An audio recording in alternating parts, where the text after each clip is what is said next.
Hello, dear viewers. Welcome back to our channel. Today, we embark on a profound journey into the teachings of the great philosopher and spiritual thinker, Jiddu Krishnamurti.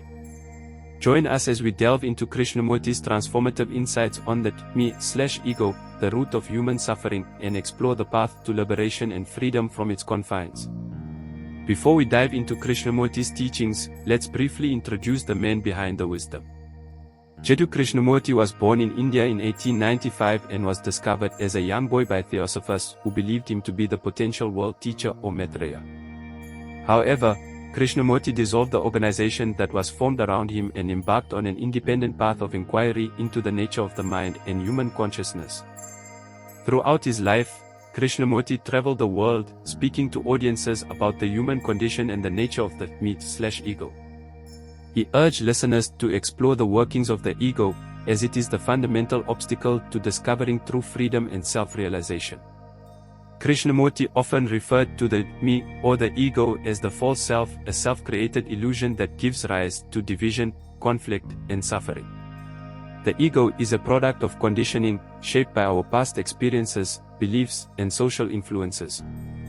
It constantly seeks security, recognition, and self-preservation, creating a barrier between oneself and others.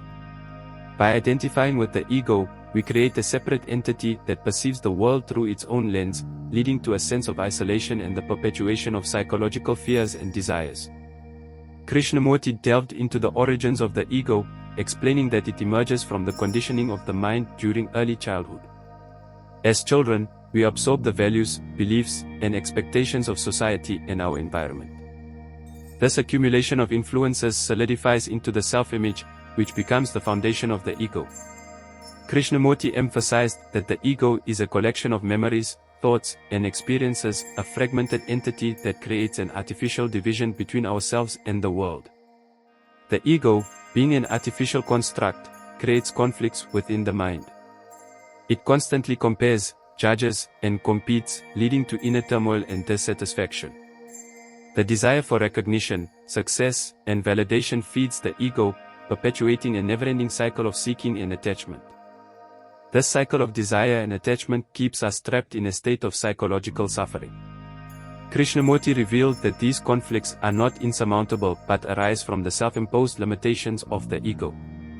Krishnamurti offered a path to liberation from the ego, the journey towards self-awareness and understanding. The first step is to be deeply aware of the activities of the ego as they unfold in our daily lives. By observing our thoughts, emotions, and actions without judgment, we gain insight into the patterns of the ego.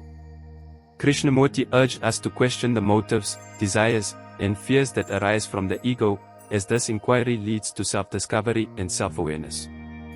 Self-knowledge is the key to freeing ourselves from the limitations of the ego. Krishnamurti emphasized that self-knowledge is not a process of accumulation or analysis but the direct observation of one's thoughts and actions without prejudice. Through self-knowledge, we gain insight into the inner workings of the mind and the illusions created by the ego. This self-awareness is the foundation of transformation and liberation.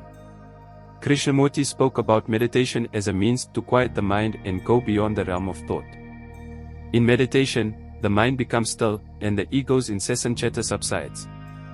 In this state of silence, we can directly experience the truth beyond the limitations of the ego. Meditation helps us cultivate awareness, which is essential for understanding the ego and transcending its influence. Krishnamurti explored the concept of the observer and the observed. He proposed that the self, the ego, is the result of the division between the observer and the observed. When we separate ourselves from our thoughts, emotions, and experiences, we create an inner conflict that perpetuates the illusion of a separate self. To dissolve this division, Krishnamurti encouraged us to observe without judgment or attachment, allowing the observer and the observed to merge into a state of unified perception. Krishnamurti placed great importance on the art of listening. He encouraged us to listen not only to his words but also to our own thoughts and the world around us. Listening without judgment or preconceived notions allows us to perceive reality as it is, beyond the filters of the ego. By cultivating the art of listening, we create space for understanding, compassion, and the discovery of profound truths within ourselves. Krishnamurti taught that freedom from the ego is not a matter of escape or denial but a radical transformation of consciousness. By observing and understanding the ego's mechanisms, we can let go of its hold on our minds. In this process of inner transformation, the ego gradually loses its grip, and the mind becomes free from its conditioning. This transformation brings about a sense of wholeness and interconnectedness, leading to a state of consciousness beyond the confines of the ego. And there you have it, a profound exploration of Jiddu Krishnamurti's teachings on the me/ego and the path to freedom. Krishnamurti's insights offer a profound invitation to self-inquiry, self-discovery, and the liberation of the mind from the limitations of the ego. If you found this exploration enlightening, don't forget to like and subscribe to our channel for more profound spiritual content. Thank you for joining us today, and until next time, may you continue on the path of self-awareness and discover the profound freedom that comes from transcending the ego. Take care.